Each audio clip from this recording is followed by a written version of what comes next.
também, por fim, nesse slide, né, não só isso tratou o acórdão, mas a gente também comunica aqui ao Congresso Nacional sobre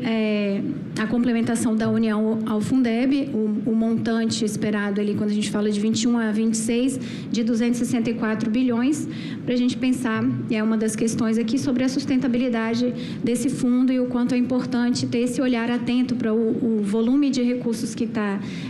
sendo colocado, para que a gente garanta a boa quantidade de recursos, mas principalmente a eficiência na alocação desses recursos, que é uma coisa que o Tribunal de Contas tem olhado bastante em suas auditorias, não só na educação, mas de forma geral. Quando a gente fala dos riscos, né, do regime híbrido, a gente tem uma questão também que eu vou tratar um pouco mais adiante, mas ela foi alvo também desse trabalho, que foi julgado no ano passado, sobre a transparência dos extratos bancários no uso dos recursos do Fundeb. A gente percebeu e identificou que existe uma lacuna na transparência desses dados e isso gera uma dificuldade não só para os órgãos do controle, mas também para a gente fazer a fiscalização adequada desses recursos. E eu avanço aqui para falar sobre um sistema que nós temos no Tribunal de Contas, o Sistema Informatizado de Auditoria em Programas da Educação, o SINAPSE. É uma parceria que a gente tem entre tribunais de contas. Eu fico contente aqui que meu colega de mesa virtual, conselheiro Gerson Sica, da Triconta, participando também, que é nosso parceiro forte nesse projeto, na articulação com os tribunais de contas, porque a gente percebe que, então, claramente o Fundeb, o TCU sozinho não consegue fazer a fiscalização completa de ponta a ponta, né, do uso desses recursos, por isso a parceria muito próxima aí com os tribunais locais. No caso do SINAPSE, que é um sistema que nós temos, nós trabalhamos com tipologias de dados. Entre outras coisas, né? E eu destaco aqui 3 tipologias que nós temos trabalhado em relação ao Fundeb. Falamos da titularidade indevida da conta única específica vinculada ao Fundeb. Então, essa titularidade ela precisa ser vinculada à Secretaria de Educação do ente federativo ou órgão equivalente. Tem uma outra tipologia em relação a créditos estranhos ao Fundeb, que são realizados na conta única específica. Então, uma tipologia que identifica se há valores transitados na conta bancária, seja créditos ou débitos, que não estejam relacionados exclusivamente à finalidade da conta, no caso da educação. E uma terceira tipologia sobre um servidor falecido recebendo remuneração com recursos do Fundeb. Em relação a resultados, né, e indícios, que na verdade as tipologias elas fazem cruzamentos de dados e apontam para indícios, né, possíveis problemas que podem ser investigados com mais detalhe, mas que o gestor público ele tem acesso e ele mesmo pode tratar, mesmo sem ação direta dos tribunais de contas. Então, alguns números aqui do SINAPSE em relação à tipologia de titularidade da conta, nós identificamos que ainda a essa altura, né, 4.628 entes federativos, muito alto, né, o número, ainda com a titularidade indevida, né, então a gente tem 2.451 com titularidade em conta do próprio ente federativo, que está em desacordo com o que pede, que tem que ser vinculado à Secretaria de Educação ou algum equivalente, e aí com isso a gente tem um grande risco de os recursos do Fundeb estarem sendo utilizados em finalidades outras, que não manutenção e desenvolvimento do ensino, até porque a conta não é única e exclusiva para os recursos do Fundeb. E do outro lado, a gente tem também, em relação à tipologia de servidor falecido recebendo remuneração com recursos do Fundeb, 3.315 indícios nos 26 estados, no DF, e em 1.023 municípios. Agora, só uma ressalva aqui, no caso desses indícios, e aí, repetindo o que eu já mencionei, a gente fala indícios, não quer dizer efetivo, né? Não é um problema efetivo, são os indícios do cruzamento, e parcela significativa desses indícios aí identificados em relação a servidor falecido diz respeito a erros de preenchimento do CIOP. Então, não é necessariamente a gente está falando de fraude ou coisa do tipo, mas às vezes tem um erro de preenchimento mesmo do sistema. Então, alguns dados que eu acho que são relevantes e respondem, em parte,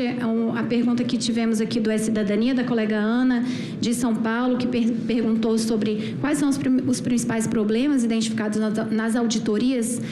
sobre a gestão dos recursos do Fundeb, e aí a gente tem um exemplo aí para trazer para vocês.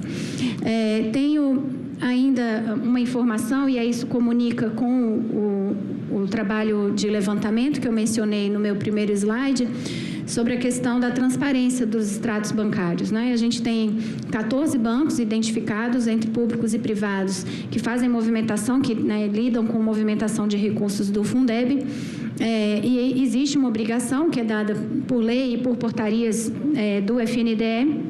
de que os órgãos, esses bancos, eles precisam enviar aos órgãos de controle os extratos bancários de todas as contas correntes do Fundeb e divulgar os extratos bancários em suas páginas na internet. Então, vocês vejam que a portaria do FNDE que exigiu essa publicização, ela é de 2022, nós lá pelo TCU estamos agora em 2025 ainda lutando para essa transparência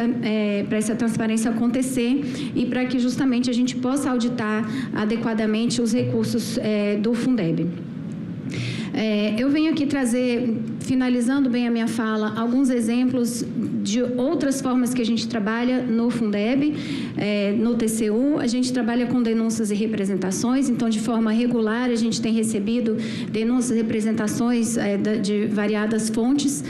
sobre o tema do Fundeb. E a gente tem que fazer uma análise, né, para ver se há materialidade, se há complementação da União, se isso recai sobre a esfera de atuação do Tribunal de Contas. Quando a gente identifica irregularidade, isso pode se tornar, né, uma tomada de contas especial para apurar realmente a irregularidade.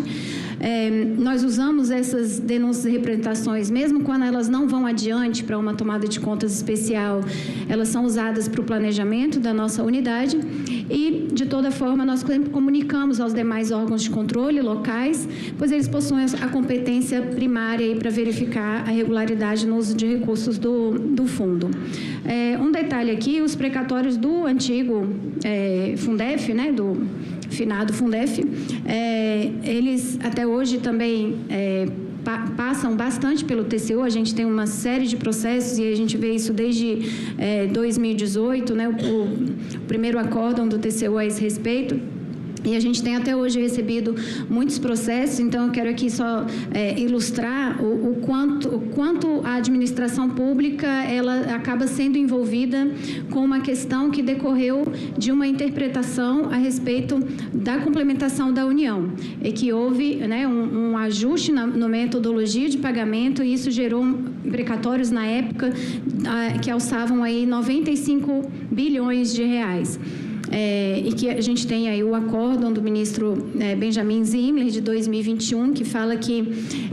apenas 54 ações que foram ajuizadas no STF, elas representavam ali passivos para a União da ordem de 55 bilhões de reais. Então, é um montante muito grande. AGU, TCU, STF envolvidos no esclarecimento e em firmar o entendimento de como isso vai ser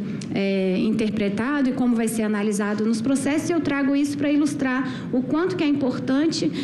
no Fundeb atual esses critérios estarem muito claros, para a gente evitar justamente que aí no futuro a gente tenha uma outra onda de precatórios do Fundeb. E aqui, por fim, quero só mencionar dois trabalhos que a gente tem. Um é o do 5º ciclo do acompanhamento do PNE, esse 2014-2024, um trabalho já concluído, mas apenas para ressaltar que foi um trabalho importante que a gente fez. Eu quero aqui destacar a importância do Sistema Nacional de Educação, como sendo aquele que vai dar muitas bases e vai orientar muito